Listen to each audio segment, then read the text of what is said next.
Thank you for the presentation. My name is Andrea Campagner. I'm a PhD candidate at the University of Milano Bicocca. And in this presentation, I will summarize the contents of our paper, which is titled Three-Way Learnability, a Learning Theoretic Perspective on Three-Way Decision, in which we investigate the theoretical properties of three-way decision in the frame of machine learning theory. So to start, we talk about the setting of supervised learning.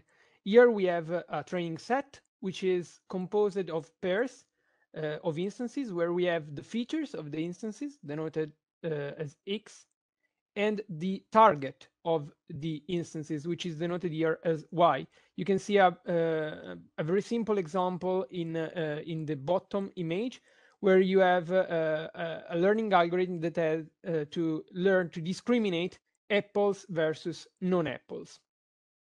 The question here is a lot of focus on this model, on this setting is devoted to the development of learning algorithms. So, for example, there are a lot of algorithms like random forest, rough sets, nearest neighbor models, and so on and so forth.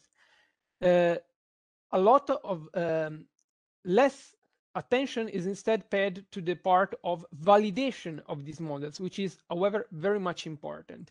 When we want to apply these models and these techniques and to deploy them in reality, usually we focus on a specific form of validation, which is empirical validation, which means that we draw a test set usually from the same distribution of the training set, and we check empirically the performance of our model, for example, in terms of the accuracy or in terms of the area under the curve or something like that. The question is that this kind of validation is not very robust in the sense that it depends on the characteristic of our test set and how it relates to our training set. The question is, can we do something more theoretically grounded? Well, in the literature, in fact, there are some framework to study the theoretical performances of machine learning models, which offers an alternative way of validating machine learning models. And among them, the framework of pack learning is one of the most popular techniques, let's say, for the statistical analysis of machine learning. The idea of pack learning is to provide bounds for the actual performance of machine learning model that takes as input the empirical performance of these models, and however, in some sense, adjusts them, for example, taking some sort of confidence intervals around these performance evaluations, with the goal of ensuring that models have low error with high probability. So, to give a very simple example of the type of results that one is interested in when it performs such a sort of validation. We have a class of machine learning models. In this very simple example, you can see that your models are rectangles in the Euclidean space. You have a training set, and you want to guarantee that with probability greater than 1 minus delta, the model that you will select based on your training set will have a test error which is smaller than epsilon. So you want to guarantee this probability here. You want to guarantee that the probability of the error on a randomly drawn test set for your selected model H is lower than your test error threshold epsilon, with probability lower than 1 minus delta. The key point in pack learning framework is to, in some sense, provide some bounds on the number of training set instances that you should have to guarantee this kind of results. And one of the most important results, which can be applied to pretty much every machine learning model that is used in practice nowadays, is the so-called fundamental theorem of statistical learning that you can see on the right here, that have been developed by Vapnik, Chervonenkis, and Leslie Valiant. And basically, this theorem says that as long as your number of training instances is greater than this bound here, then you are guaranteed that this bound on the error of your machine learning model holds. And you can see that these kind of bounds is characterized by a set of parameters. First of all, your confidence level delta, so the probability with which you admit that your algorithm fails. Then your error test threshold epsilon, and most importantly, this parameter d here, which is essentially a measure which is called the Vapnik-Chervonenkis dimension, and is a measure of the complexity of your model, in which, in the sense that the more your model is able to fit random noise, the greater number of instances you will need. For example, if you consider a very simple model like a linear regression model, then this model would have a very small Vapnik-Chervonenkis dimension, and so you would need a very small number of instances to guarantee this sort of bounds. On the other hand, for example, if you use a non-parametric model like a nearest neighbor classifier or rules induced by rough set theoretic method, then these techniques have a huge complexity, and so in principle you would need a lot of instances to guarantee the same bounds.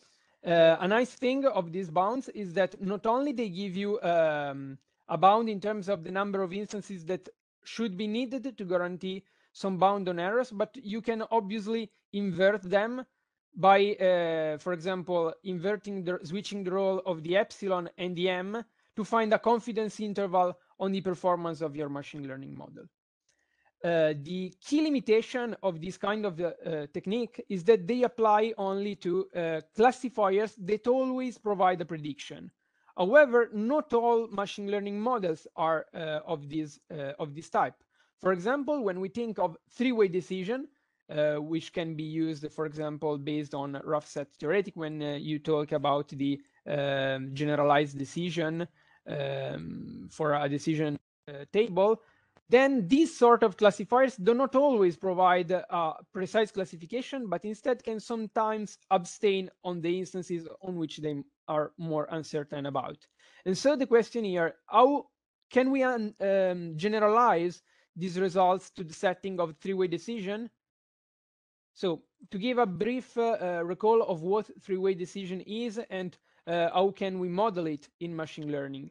The idea is that we have a model that instead of giving only prediction in terms of a positive class or a negative class, it also has a rejection or boundary area in which, and when instances fall into this area, then the model abstains on giving a prediction. There are multiple ways to obtain these models, but in the article, we do not select a specific model for obtaining them. Instead, we adopt an abstract approach for modeling three-way decision in machine learning based on so-called orthopairs, which are algebraic structures that in some sense generalize the structure of rough sets, in which you have two components, the set P, which is the set of instances that are classified as positive. We are talking here about binary classification, obviously. And then you have the set N, which is the set of instances that are classified as negative. These two set of instances are not required to cover the whole set of instances. In fact, there is another set, which is defined as the complement of the union of P and N, which is called the boundary. This is the set of instances that are classified as uncertain. That is the instances on which our three-way decision classifier abstains on. As I said, there are multiple ways to train a three-way decision classifier. For example, as I mentioned before, if you talk about rough set decision, you can, for example, take the proportions of classes in the equivalence classes of your decision table. In the article, we consider a specific learning algorithm, which is called three-way risk minimization. Essentially, the idea is to generalize the empirical risk minimization approach to learning models, which is the standard technique used in supervised machine learning, which consists of taking the model that performs best on the training set. And we generalize this approach to the setting of three-way decision. Basically, the rule is as follows. Among the models that have minimal error and abstention rate on the training set, we select the model, or one of the models, in fact, that has maximal abstention rate on the instances that have not been observed. The key intuition behind this learning rule is that a good three-way classifier, a good classifier that is able to abstain, should be very precise and accurate on the instances that it has seen on the training set, and otherwise should abstain and should be uncertain where it has limited information, for example, on the set of instances that it has not observed. So the question is, how can we generalize this sort of the sort of bounds, pack learning bounds that I've shown before, to the setting of models that are represented as orthopairs? The key point, I will not go too much into details here. If you're interested, you can look at the paper. The key point here is that we try to generalize the complexity parameter that I mentioned before. This parameter cannot be applied trivially to the set of three-way decision classifiers. And so in order to provide such a generalization, we derive from a class of three-way decision classifiers, which is a set of orthopairs, two related classes of hypotheses. First, well, we denote with this big O a set of orthopairs, which is our set of three-way decision models. The first class, derived class of models that we derive, is this H of O here, which denotes the classifiers, binary classifiers that are able to recognize instances as are uncertain or not. Basically, this is the class of models that is able to distinguish whether a three-way decision algorithm, a three-way decision model in our class would abstain on a given instance, or instead would provide a precise prediction. And then and from this we define the Vapnik-Chervonenkins dimension for this derived class, which essentially represents the ability that our model have to abstain on the instances.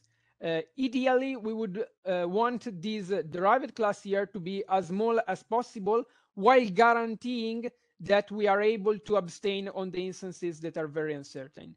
Then we derive another class from our class of three-way decision classifiers, which is basically is obtained by discarding the instances on which our models abstain. So when we have, for example, a model that abstains on the persons that are higher than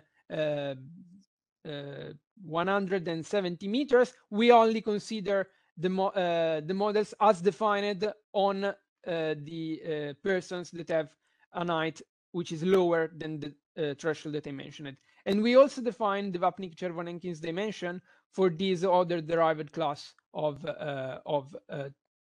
binary classifiers. And the key result in our paper is that these two parameters here, these two model complexity parameters, which, as I said, on the one hand, model the ability of our model to flexibly abstain on the instances, and on the other hand, obviously, the ability of our model to classify precisely and accurately our instances, we show that these two parameters are sufficient to obtain a bound which is similar to the one that I showed before. The bound is shown here. You can see that the first part is very similar to the one that I showed before. The only difference is that, well, instead of the D, which was the model complexity in the binary case, we have this D of E, which is the EFC parameter here. Is the model complexity of our model in its ability to precisely classify the instances. And then the other very relevant difference is that instead of having epsilon squared at the denominator, we have epsilon. This means that if we want to achieve the same level of accuracy, if we adopt a three-way decision model instead of a standard supervised model, then we would need, on average, quadratically less instances. So, in principle, this result shows that three-way models are much more efficient in terms of their ability to correctly use the data in the training set. Then we have another part which essentially captures the complexity and which is related to the AVC parameter here, so which is related to the ability of our models to abstain. And here we have this lambda A divided by alpha, which is essentially the cost of abstention compared with the cost of error, which is epsilon. And the interesting part is that when the cost of abstention is very low, essentially this bound is equivalent to the first part. And so, as I said before, this result shows that going to three-way decision can provide a lot of advantages in terms of having a reduced error bound, which is in some sense obvious because you are allowing your models to abstain on some instances, but it also gives you benefits in the sense that to achieve the same level of accuracy, you would need, in principle, a much lower number of instances in your training set.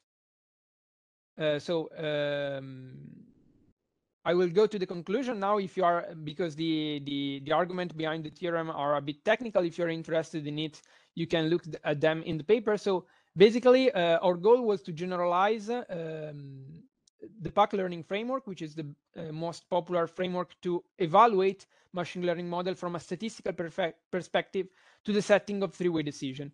And our main result is the generalization of the so-called fundamental theorem of statistical learning to this setting.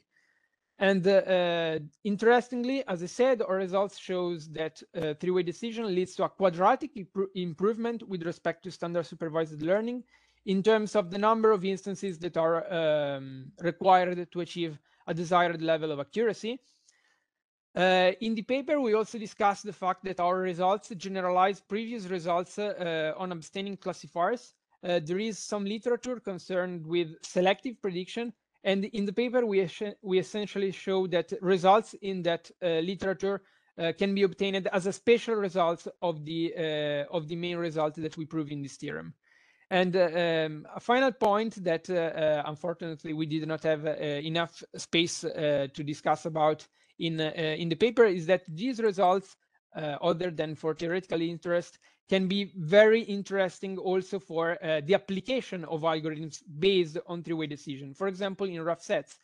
The key idea is that when you perform rough sets, machine learning based on rough sets, the first step is based on finding a reduct, which is a set of, as you all know, is a set of features, of attributes that preserves all the information about the target.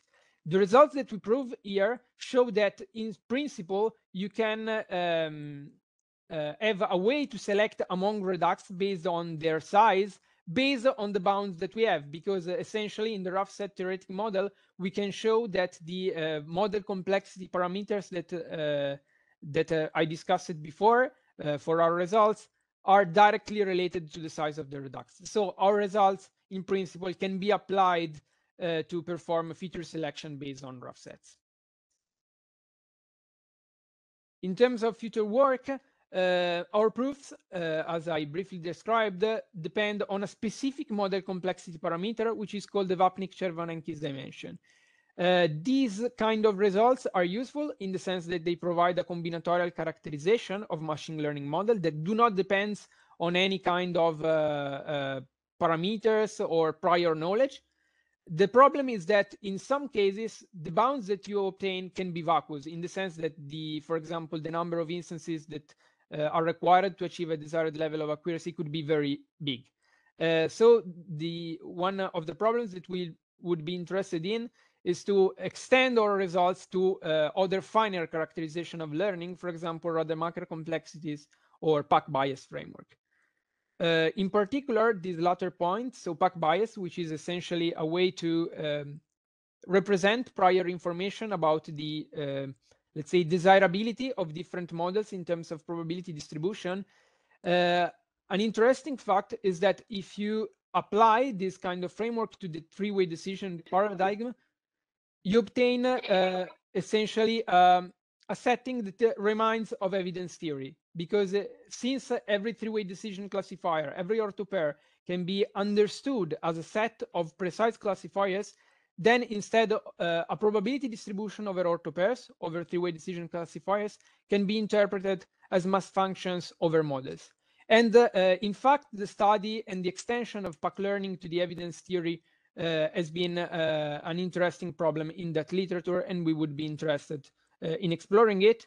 Also, it would be interesting to generalize our results to other forms, other algebraic structures that generalize orthopairs and so three-way decision models. For example, it is known that intuitionistic fuzzy sets or possibility distribution can be seen as a generalization of orthopairs. So it would be interesting also to extend our results to this setting.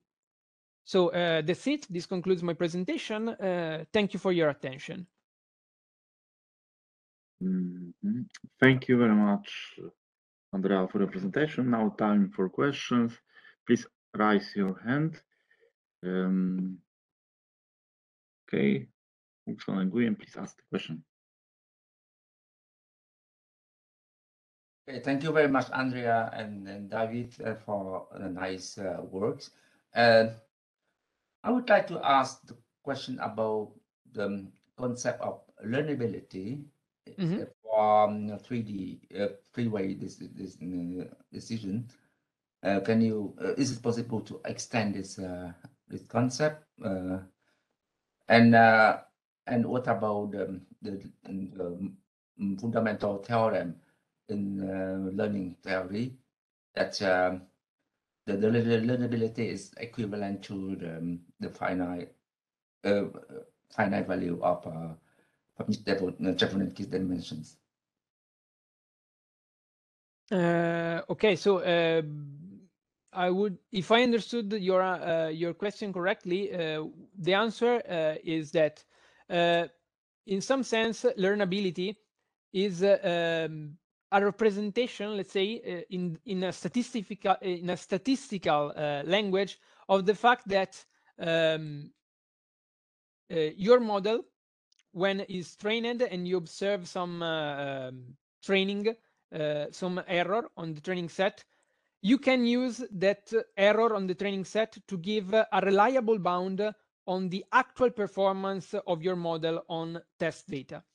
And from the literature on statistical learning theory and computational learning theory, it is known that learnability, in the sense that I mentioned before, is equivalent to having a finite Vapnik-Chervonenkis dimension. So in some sense, in order to have learnability, your class of models should not be able to model everything. If you have a class of models that can naively learn every possible labeling of your instances, then you would not be able actually to learn this kind of function. This is a very very known, very famous result in learning theory, but also in statistics.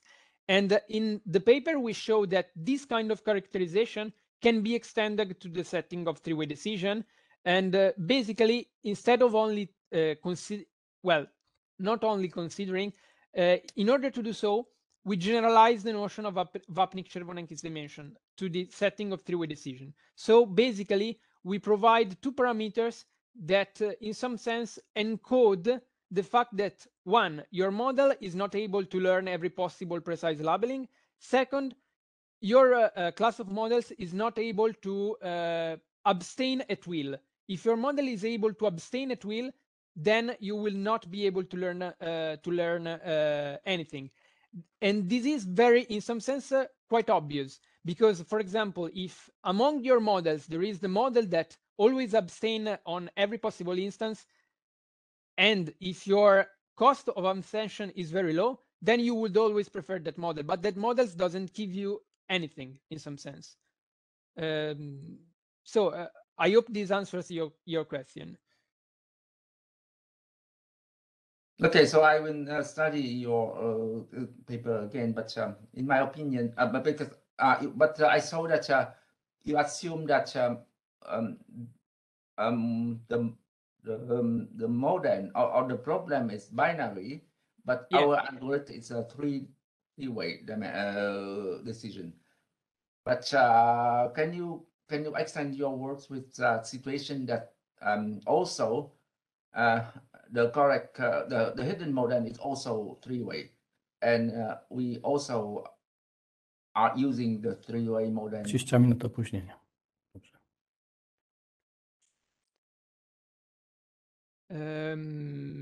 Well, we assume that the models are binary, but are three-way in the sense that they either give class 0, class 1, or no class at all. So because you are late, I'm sorry. Maybe I will discuss with you later. I'm sorry. okay, no problem. Thank you very much. Now it's time for the next presentation.